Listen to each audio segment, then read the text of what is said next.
Trekking Through History es un juego de draft de cartas en el que viajas a través del tiempo visitando una serie de eventos históricos. En este juego buscas obtener la mayor cantidad de puntos organizando estas visitas en orden cronológico y coleccionando fichas de experiencia a lo largo del viaje. Se puede jugar hasta con 4 jugadores, tiene una versión en solitario y las partidas suelen durar aproximadamente 45 minutos. El objetivo del juego es conseguir la mayor cantidad de puntos al final de la partida. Para eso hay que construir un viaje en el tiempo que estará representado por una colección personal de cartas con momentos históricos relevantes que cada jugador debe organizar cronológicamente. Para optimizar las visitas y obtener más puntos, los jugadores también reciben fichas de experiencia y cristales del tiempo. ¿Cómo preparar una partida de Trekking Through History? Lo primero que debes hacer es desenrollar el tapete de juego sobre la mesa y ponerlo al alcance de todos los jugadores. Esto va a servir como el tablero del juego.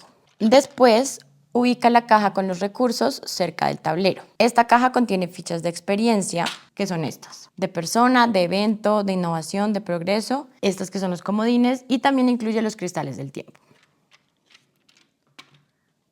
Ahora, ubica las cartas de ancestro, que son estas, en su respectivo espacio, que es este, según el número de jugadores. Para 2 jugadores tienes que poner 6 cartas, para 3 jugadores 9 cartas y para 4 jugadores 12. Ahora baraja los mazos de las cartas del día 1, del día 2 y del día 3. Esto se sabe por el número que tienen aquí arriba. Y las cartas deben quedar en mazos separados. Por ahora deja los mazos del día 2 y del día 3 por separado porque todavía no los vamos a necesitar.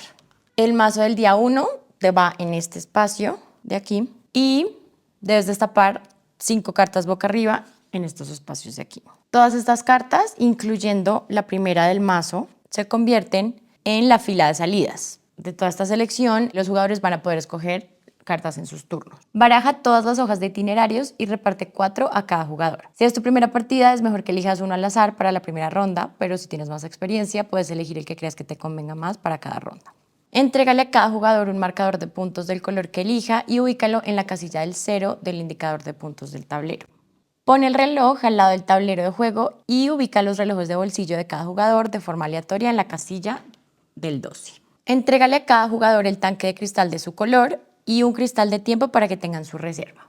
Dale también una de estas cartas de referencia a los jugadores para que tengan la información del juego. Y ya estás listo para jugar. ¿Cómo funcionan los turnos? Lo primero que debes saber es que el orden en el que se van a jugar los turnos está marcado por el orden y la posición en la que están los relojes de bolsillo a lo largo del reloj principal. En este caso, comienza el jugador cuyo reloj de bolsillo esté en la parte superior de la pila, es decir, el rojo. A lo largo de la partida será el turno del jugador que tenga su reloj de bolsillo más atrasado, es decir, en la posición de más atrás. Si hay varios relojes de bolsillo ocupando la misma posición, será el turno del jugador que esté en la parte superior de la pila. Con este mecanismo es posible que un jugador juegue varios turnos seguidos, si siempre se encuentra detrás de los otros jugadores en el reloj principal. En cada turno los jugadores realizan 5 pasos. El primero es elegir una carta de las 6 disponibles en la fila de salidas, es decir, aquí. La carta que elijas será el evento histórico que visitarás y que pasará a ser parte de tu recorrido. Las cartas de historia son las que contienen los eventos históricos que cada jugador elige visitar. Cada carta trae información que te ayudará a saber si quieres elegirla o no. Cada carta tiene el título del evento que puedes visitar, como este, el año en el que el evento ocurrió, es decir, este, el día al que pertenece esta carta, lo que cuesta en horas, es decir, los movimientos que vas a tener que hacer a lo largo del reloj principal, y los beneficios que obtienes al escoger esta carta, que se traducen en recibir fichas de experiencia o cristales de tiempo. En la parte de atrás viene una explicación detallada sobre cada evento histórico, entonces es súper bueno para aprender historia.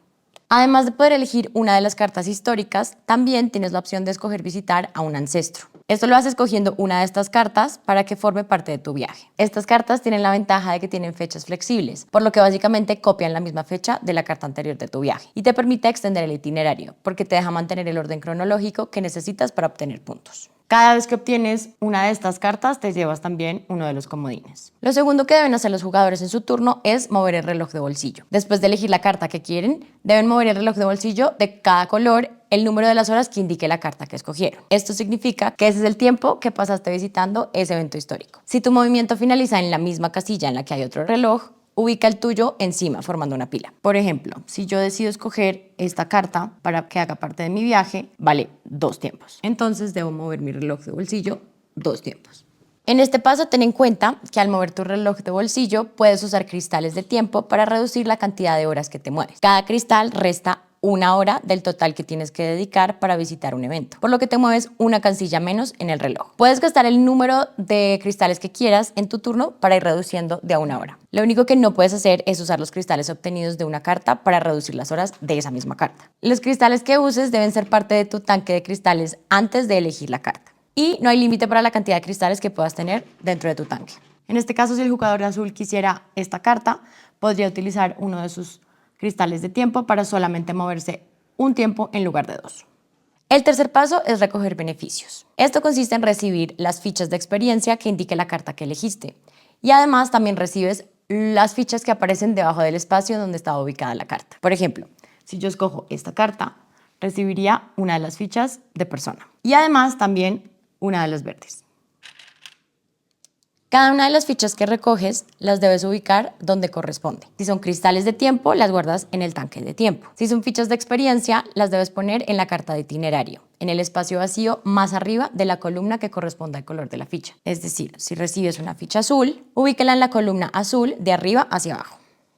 Las fichas moradas sirven como comodines y los puedes ubicar en cualquier columna. Si no puedes ubicar una ficha porque no hay espacio en tu itinerario para ella, devuélvela a la caja. Ahora, si ubicas una ficha de experiencia en un espacio con un icono o llenas por completo una fila horizontal con un icono al final, obtienes los puntos que indiquen estos iconos inmediatamente y los marcas en el indicador de puntos. Si lo que ganas son cristales, los añades a tu tanque correspondiente. En este caso, si recibiera una ficha amarilla, la tendría que poner aquí y automáticamente recibo un cristal de tiempo. Si además recibiera una ficha verde, taparía este espacio y recibiría automáticamente 6 puntos. Después de recoger los beneficios, cada jugador debe poner la carta que escogió dentro de su recorrido. Es decir, la añade a su colección de cartas en la que está representando su viaje. Si es la primera carta, se ubica enfrente de cada jugador y esta fecha será el comienzo del viaje. Todas las cartas que se elijan a partir de ahí harán parte de ese recorrido y deben tener una fecha posterior. Debes tener en cuenta que entre más eventos haya en un mismo recorrido, más puntos obtendrás al final del juego. Por eso lo ideal es que empieces tu recorrido en una fecha muy antigua que te permita visitar más eventos posteriores. En turnos posteriores debes tener en cuenta lo siguiente. Si el año de la nueva carta que elegiste es posterior al de la carta anterior de tu recorrido, pones esa nueva carta en la parte superior de forma que deje ver todas las otras fechas. Si el año de la nueva carta es previo al de la última carta del recorrido que tienes, no la puedes añadir a tu colección. En este caso, debes recoger la pila de tu recorrido y darle la vuelta para indicar que este recorrido ya está completo. Y debes dejarlo a un lado para puntuarlo al final del juego. A continuación comienza un nuevo recorrido con la carta nueva que acabas de elegir. En este caso, si yo cogiera esta carta, ya no la podría poner aquí porque es anterior al tiempo que tengo acá.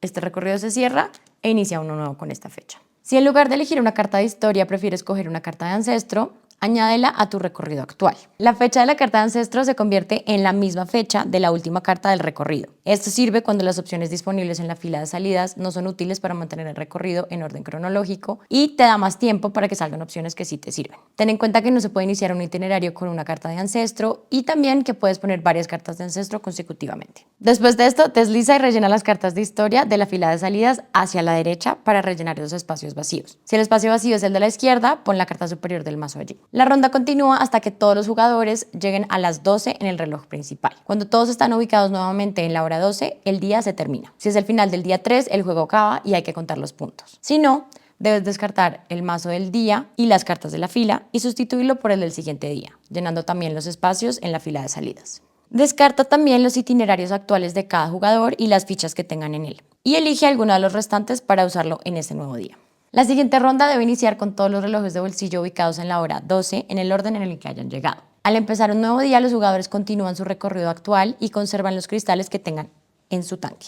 Ahora, ten en cuenta las siguientes cosas sobre el reloj. Hay 3 rondas en total durante el juego, una por cada día de viaje. Cada día tiene 12 horas, que cada jugador va a gastar al ritmo que considere según las cartas que elija y si usa o no los cristales de tiempo. Existe una bonificación por puntualidad que ocurre si una carta de historia lleva el reloj de bolsillo de un jugador exactamente a las 12 en punto. Ese jugador obtendría 3 puntos por ser puntual y el beneficio se puede conseguir usando cristales de tiempo. Por ejemplo, yo podría escoger añadir esta carta a mi itinerario porque vale 4 tiempos. Cuando mueva mi reloj, termino exactamente a las 12 en punto y me llevo una bonificación de 3 puntos. Si una carta de historia lleva el reloj de bolsillo pasadas las 12 en punto, la ficha no se mueve más allá de esa hora, sino que se ubica en la casilla del 12 encima de las fichas que ya haya ahí. Aquí no se recibiría la bonificación por puntualidad. Al final del tercer día, el juego termina y se deben sumar los puntos finales, incluyendo los puntos obtenidos durante la partida provenientes de los itinerarios, que ya se han ido marcando aquí, un punto por cada cristal de tiempo no gastado y la puntuación por cada recorrido armado, que dependerá de la cantidad de cartas que le contenga. Para esto puedes usar de referencia la tabla del tablero de juego, que está al lado de la derecha. Cada carta adicional suma 3 puntos. En este caso, si mi recorrido al final del juego fuera este, y contiene 1, 2, 3, 4, 5 cartas, obtendría 7 puntos por este recorrido. Evidentemente, entre más cartas tenga el recorrido, más puntos va a obtener. Y gana el jugador que haya obtenido más puntos. Si hay un empate, gana el del recorrido más largo. Tips para ganar en Trekking Through History. Utiliza los cristales de tiempo de la forma más conveniente. Te pueden servir para tomar varios turnos seguidos si las cartas disponibles en la fila de salidas te convienen en tu recorrido, o te pueden ayudar a obtener la bonificación de la puntualidad. Aprovecha también para escoger itinerarios que te den buenos beneficios. Si estás interesado en los cristales de tiempo, escoge el itinerario que te permita obtenerlos. Intenta anticipar cómo se van a ir moviendo las cartas a lo largo de la fila de salidas, dependiendo del orden de los turnos y de los recorridos que estén formando los otros jugadores. Ten en cuenta las fechas que incluye cada mazo del día, porque los rangos de tiempo son distintos en cada día. Como los recorridos se mantienen a lo largo de las rondas y no se cierran cada vez que se termina un día, es muy útil consultar esta carta para saber qué posibilidades de cartas tienes durante la siguiente ronda. El día 1 incluye todas estas cartas con estas fechas, el día 2 incluye estas y el día 3 incluye estas. Si ves que las fechas de tu recorrido ya son muy recientes y tienes pocas posibilidades de añadir más cartas posteriores, no fuerces ese recorrido.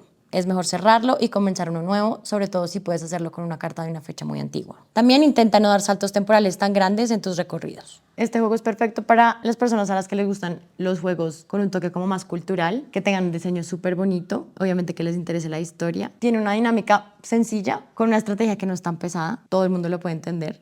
Si te permite como desarrollar una estrategia que pueda joder a tus contrincantes, porque le puedes limitar mucho las posibilidades de fechas, o sea, si estás pendiente del juego de los demás, pero al final estás más concentrado en el tuyo. Entonces tiene un componente competitivo alto, pero no es como muy agresivo. A Trekking Through History le doy un 8.5. Trekking Through History puede parecer un juego difícil de entender, pero en realidad es muy sencillo.